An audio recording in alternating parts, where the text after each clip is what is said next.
Hallelujah. Hallelujah mga kapatid, mga kababayan sa buong mundo. Narito ako uli inutusan ng Holy Spirit upang evangelist ang mga salita niya tungkol sa mga nangyayari sa mundo ng mga tao. Hallelujah. Lord, narito ko. Lord, patawarin mo sa nagawa kong pagkulang, pagkasala. Gamitin mo lamang ako, Panginoon, upang evangelist ang iyong mga salita sa buong mundo. Gamitin mo, Panginoon, ang YouTube ito. Hallelujah. At makarating sa buong mundo ang iyong mga salita upang mga tao ay makarinig ng iyong mensahe. Salamat, Panginoon, sa mensahe ang paparating mo sa mga tao, Panginoon. Hallelujah. Hallelujah. Mga kapatid, meron mensahe ang Panginoon na nais na iparating sa inyo ng Panginoon. Ang topic po natin, unang Timoteo 6 verse 10. Una, introduction. Ang mga talata tumutukoy sa mga gawaing naglalaman ng pagtaya, sugal o pag-aabuso sa mga nilalang ng Diyos na ay matatagpuan sa mga sumusunod na kabanata at talata ng Biblia. Nandito po yon. Letter E, mga talata laban sa sugal at pagtaya. Makita po, number 1, makita po sa unang Timoteo 6 verse 10. Sapagkat sabi doon sa Timoteo, sapagkat ang pagmamahal sa salapi ay ugat ng lahat ng uri ng kasamaan. Hallelujah. Kita po yun sa unang Timoteo 6 verse 10. Basahin po ninyo, magbasa po kayo ng Bible para mabasa po ninyo. Pangalawa, makita po din ito sa Hebreo 13 verse 5. Magpakasimple sa inyong pamumuhay. Huwag kayong magkamal. Sabi niya, huwag kayong mangagkamal ng mga kayamanan na manggagaling sa kasamaan. Tulad ng sugal, sabi dito, sa kasino, mandyong, sugal sa baraha, mga luto, at pati mga manok pinagsasabong para sila ay kumita ng salapi. Hallelujah. Ang mensahe ng Panginoon, bagamat ay napakasakit, pero ito ay totoo. Nakasulat ito sa Biblia tungkol sa pananalapi. Hindi ang mga mayayaman, hindi alam nila kung anong gagawin nila sa kayamanan nila. Hallelujah. Patuloy po tayo, nandito po makita din po ito sa Kawikaan 28 verse 19 hanggang 20. Makita po din yun yan. Kaya magbasa kayo ng Bible para makita ninyo kung ang mensahe ng Panginoon na paparating sa inyo. Ang nagtatrabaho sa lupa ay magkakaroon ng sapat na pagkain. Ngunit ang sumusunod sa mga walang kabuluhang bagay ay maghihirap. Ang taong, maghihirap. Ang tao daw po nga hindi nagpagod. Hallelujah. Ang tao nga nagsikap, nagtrabaho, hindi siya maghihirap, hindi magugutom. Ang tao daw po nga hindi naghirap nang galing sa sugal ang kanyang pera. Ito po ay darating ang araw, siya po ay maghihirap. Hallelujah. Maghihirap ang taong tapat sa banal ay magkakaroon ng mga pagpapala. Yan ang tao daw po nga tapat sa lahat ng bagay sa kanyang hanap buhay ay siya po ay pagpapalain ng Panginoon dahil ang kanyang trabaho pinaghirapan niya dito sa lupa. Minsan nagtanim ng palay, naghahalaman para kumita, naghanap buhay para kumita. Hindi po nanggaling sa kasamaan ang kanyang kayamanan. Pero ito po ay nanggaling sa pinagpawisan, pagod. Hindi siya mahirapan kasi siya ay pagpapalain ng Panginoon dahil hindi siya gumagawa ng masama, lalo na sa pagsusugal. Hallelujah.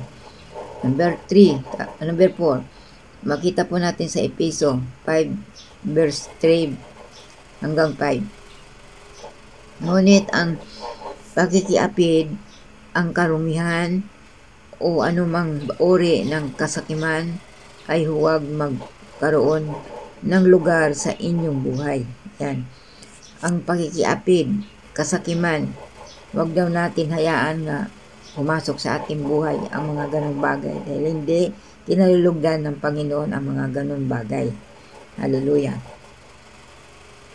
Ang ganitong mga taong na sa kasakiman ay mga kaaway ng Kristo at ng kanyang krus. Yan. Yung mga tao daw po yun nga namumuhay sa pagsusugal at kasakiman at mga tao din nga nakikiapid. Mga tao, babae nga nag-iba-ibang asawa, may asawa na papatol pa sa iba, lalaki at babae, hindi ang kinalulugdan ng ating Panginoon. Yan ay kinapuputan niya. Kaaway niya ang mga taong yun. Hallelujah. Makita yan sa Efeso. Tingnan po ninyo. Letter B, mga talata laban sa pag-abuso sa mga nilalang ng Diyos. Una, makita po sa unang Korinto 6:19 hanggang 20. Hindi ba ninyo alam na ang inyong katawan ay templo ng Espiritu Santo na sa inyo na inyong tinanggap mula sa Diyos? Hindi kayo may-ari ng inyong sarili. Yan, ang ating puso may doon na Espiritu ng Panginoon. Kaya wag daw natin tatanggapin ang mga masasama sa mundong ito dahil ang katawan natin ay wala tayo pang-aari. Ang may-ari ang ating Panginoon. Nandoon yung ang templo natin, ang templo natin, ang ating katawan, nandoon ang Espiritu ng Panginoon. Kaya hindi pwede haluan ng masasama ang ating mga puso dahil nandoon ang Panginoon sa ating mga puso. Hallelujah. Number 2, makita din po ito sa Kawikaan 12 verse 10. Ang taong may awa sa kanyang hayop ay may mabuting kalooban, ngunit ang masama ay walang habag sa kanilang mga hayop. Yan. Tungkol ito sa mga manok. Pinagsasabong, pinagsusugal. Yun, ang mga tao daw nga walang awa sa kanilang hayop. Ayan ang ginagawa, pinagsasabong. Ngayon, pag nasugatan yung isang manok, nga nagsasabong na sila, natalo. Tapos yung hindi nasugatan yung manok, yun ang nanalo. O diba, kawawa naman yung manok, pinagsasabong, wala naman katorya-torya. Para lang mga tao kumita kasi para sila magkaroon ng salapi sa kanilang buhay. Letter C, mga talata laban sa pagkakagumon sa mga bagay na hindi kahalagahan. Yan, makita po natin sa Mateo 6:19 verse 21. Huwag kayong mag-ipon ng kayamanan dito sa lupa, kung saan kinakain ng mga bulati at mga kalawang, at kung saan ninanakaw ng mga magnanakaw. Huwag daw tayo mag-ipon ng kayamanan dito sa lupa. Mag-ipon tayo ng kabanalan na patungkol sa ating Panginoon. Mag-ipon tayo ng malinis na pamumuhay, malinis na hanap buhay, at humingi tayo sa Panginoon ng trabaho kasi bibigyan naman tayo ng trabaho ng Panginoon. Hindi manggagaling sa pagsusugal ang ating mga pera. Hallelujah. Hallelujah. Kasi ang ating katawan, ang Panginoon ang naghahari sa ating katawan. Kaya huwag tayo mag-ipon ng kayamanan dahil hindi natin madadala yan sa langit. Maiiwan lang natin dito. Minanakaw, nagkinakalawang, at kinakain ng mga bulati. O diba? Wala tayo madadala sa langit ang kayamanan. Ang ipag-ipunan natin kayamanan, yung kabanalan, mapapunta sa ating Panginoon. Hallelujah. At ang sabi pa dito, sabi sapagkat kung saan naroon ang inyong kayamanan, doon din nasa inyong puso. Yan. Pag marami daw ang pera, mayaman ang puso, nakatuon na doon sa kanyang kayamanan. Hindi na nila naalala ang Panginoon. Hindi na sila marunong mag-pray kasi ang kanilang isip at puso nandun sa kanilang kayamanan. Hallelujah. Hindi na nila alam kung saan nila ilalagay ang kayamanan nila. Hallelujah. Dito na tayo magwawakas. Kunti lang naman ito eh. Sa number 2, makita po natin sa Lucas 12 verse 15. At sinasabi niya sa kanila, ingatan ninyo ang inyong sarili laban sa lahat ng uri ng kasakiman, sapagkat ang buhay na isang tao ay hindi nakasalalay sa dami ng mga bagay na kanyang pag-aari dito sa lupa. Yan ang kayamanan daw natin, hindi natin pang-aari dito sa lupa. Pagsikapan natin na tayo banal sa paningin ng ating Panginoon, malinis ang ating pamumuhay, malinis ang hanap buhay natin, hindi manggaling sa masama, dahil ayaw ng Panginoon yung mga ganon. At na dito yung kabuuan ng ating ang mensahe ng Panginoon. Una, tulad ng sugal ng kasino. Yan. Pangalawa, sugal sa madyong. Pangatlo, sugal ng baraha. Pang-apat, sugal sa luto. Pang-lima, sugal ng mga manok, pinagsasabong. Yan. Alam mo mga kapatid, sa kasino, ito isi-share ko sa inyo. Kasi nakikita ng Panginoon yan. Inaudio ka na ako ng Holy Spirit, nangungusap sa akin Holy Spirit. Dahil nakikita sila ng Panginoon. Ako hindi ko nakikita mga pinagagawa sa kasino. Sa kasino, matatanda, nagsusugal, mag-asawa kasi walang libangan kundi kasino. Meron sila tinatanggap buwan-buwan. Hindi nila alam kung saan ilalagay yung pera nila, tinatanggap buwan-buwan. Kaya dinadala sa kasino. Ngayon, yung matatandang yun, pag naubos na yung pera nila, hindi nila matanggap. Una, mananalo sila. Pangalawa, hindi na sila mananalo. Pangatlo, mananalo. Tapos ngayon, matatalo. Ngayon, ang magagawin ng taong yun, tataya siya ng tataya uli pa kasi bawiin niya yung natalo niya. Pero sa totoo lang, hanggang sa wakas, matatalo na siya, mawalan na lahat ang mga ari-arian niya, pati bahay, na ibinta niya para may sugal. Tumira ngayon yung matatanda doon sa squatter. Dahil wala na sila pera.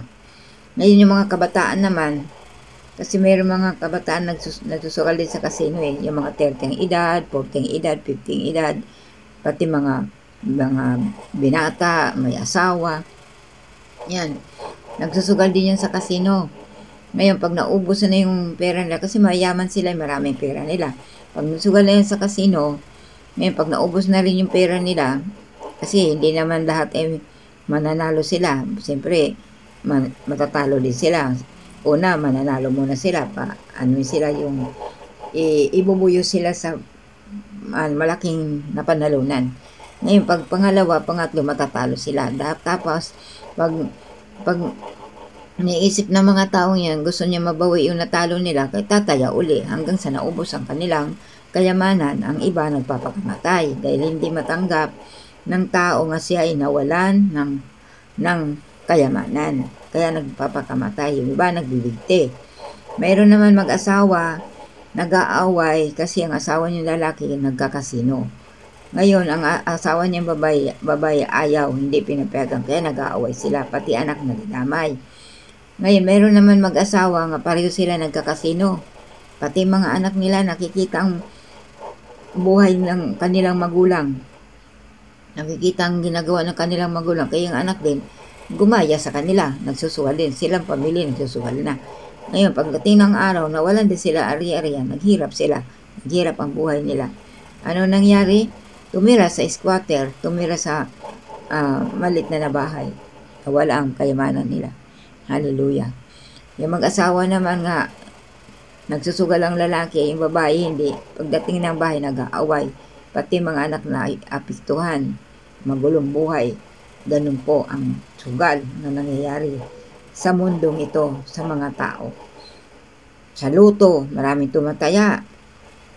Baraha, madyong. Hallelujah, marami mga tao tumatay sa mga ganyan mga sugal. Nakikita kayo ng Panginoon, mga kapatid. Kahit hindi ko kayo nakikita kayo talaga ng Panginoon. Kaya mga kapatid, magbago na kayo. Huwag na kayo magsugal. Ang pera ninyo, kung sobra-sobra sa inyo, itulong nyo sa mahirap. Itulong nyo sa mga taong wala makain. Itulong nyo sa mga pulubi. Itulong nyo sa walang matirhan. Ipagawa nyo sila ng bahay para may bahay sila. Yung ibang mga tao, alam mo mga kapatid, nakatira sa ilalim ng tulay. Doon nakatira. Nababasa sila ng ulan, walang bubong, o araw init nandoon. Tumulong kayo, tutulungan ninyo sila. Yung pera ninyo itulong ninyo para may gantimpala kayo sa ating Panginoon. Makikita ng Panginoon yan pag ang kayamanan ninyo itulong nyo sa mga nangailangan, mahihirap, walang bahay. Mayroon kayo gantimpala sa langit. Makikita kayo ng Panginoon. Hallelujah. Huwag niyo sayangin ang iyong kayamanan na dalhin doon sa kasino, sa mga sugal, luto. Dahil sila ay yayaman, sila lang ang yayaman. Hindi naman kayo yayaman, mawawala ang mga ari-arian ninyo. Hindi naman niyo mababawi yung mga natalo ninyo. Diba? Kaya magbago na kayo mga kapatid. Alam ko, marami makarinig nito na tungkol sa sugal. 5 itong klaseng sugal. Hallelujah.